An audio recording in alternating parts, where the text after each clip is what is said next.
अस्सलाम वालेकुम, मैं हूं ज़ारा और आज मैं लेके आई हूं कुछ डिफरेंट सी video. I hope my YouTube family बिल्कुल ठीक ठाक होगी।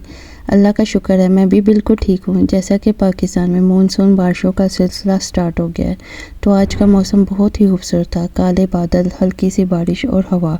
बस जी इसी वजह से आज मेरे बच्चों ने फरमाइश कर डाली, मामा जान आज हमने खाने में पकोड़े खाने हैं।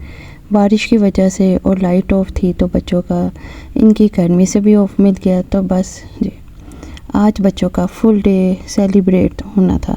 लेकिन जनाब कुछ भी हो, घर के काम तो करने ही पड़ते हैं।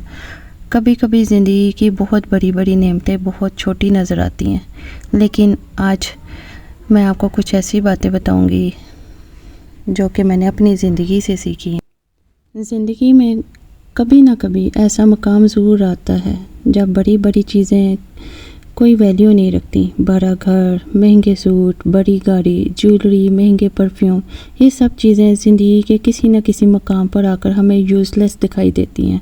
उस वक्त छोटी छोटी चीज़ें हमें बहुत ज़्यादा वैल्यूएबल दिखाई देती हैं।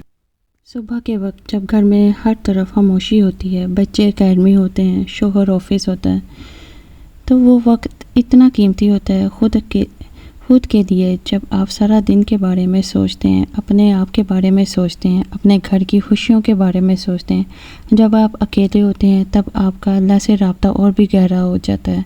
पता नहीं आपका होता है या नहीं, लेकिन मेरा अल्लाह से अकेले में बहुत गहरा रब्ता होता है। अल्लाह से आप बात करके तो देखें, अल्लाह आपकी बात सुनता है। पहले मैं भी अनजान थी, घर देख लिया, बच्चे देख लिए, ससुराल देख लिया और बाकी दुनियादारी कर ली।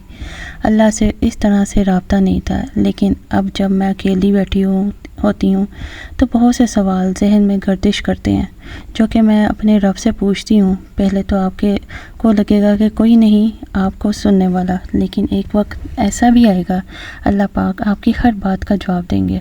अल्लाह को याद करके तो देखो, उसको पुकार के तो देखो, उसको अपना रब मान कर तो देखो। वही तो है जो हमारे दिलों के भेद बहुत अच्छी तरह से जानता है। अगर आपके बार बार दुआ करने पर भी कोई दुआ कबूल नहीं हो रही होती तो कोई बात नहीं, आप कोई और बात और दुआ मनवाने की कोशिश में लग जाएं। क्या पता जो दुआ कबूल नहीं हो रही इसके कबूल होने का भी वक्त नहीं होगा। क्या मालूम उसने जब कबूल होना है तब हमारे लिए कितना अच्छा होना है। तो अल्लाह से अपना रब्ता कायम करके तो देखो, उससे बात करके तो देखो।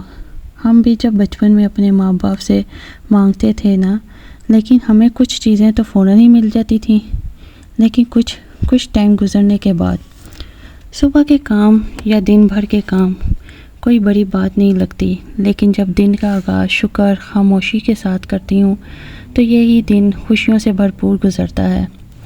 यही असल इबादत है, अपनी थकन छुपाकर सबके लिए मुस्कुराना है। दिन भर हम दूसरों के लिए मुस्कुराते रहते हैं, दूसरों को खुश रखने के चक्कर में हम खुद थक रहे होते हैं। जब हम तन्हा बैठे होते हैं, खामोशी से सारे दिन को अपनी आंखों के सामने लाते हैं, तो दरअसल हम ये देखते हैं कि हमने इस सारा दिन में कितने काम दूसरों की ज़ात के लिए, दूसरों को खुश करने के लिए किए हैं, और उसमें हम अपनी ज़ात को निगलेक्ट करते जाते हैं। आखिर में बस मैं इतना ही कहूँगी कि ज़िंदगी के दौर में हम अक्सर बड़े ख्वाब, बड़ी कामयाबियाँ और बड़ी बड़ी चीज़ों के पीछे भागते रहते हैं, लेकिन सच्ची खुशी उसी में है जब हम अपने रब से बात करते हैं और वो जवाब देता है। अगर आज वो लम्हा आपको भी नसीब हुआ है तो आप अपने रब का शुक्र अदा करें। इसके साथ आप मुझे इजाज़त दें। अगर आपको ये रैंडम वीडियो पसंद आई है तो कमेंट्स में ज़रूर बताइएगा। फिर मिलते हैं एक नई वीडियो के साथ। अल्लाह हाफिज़।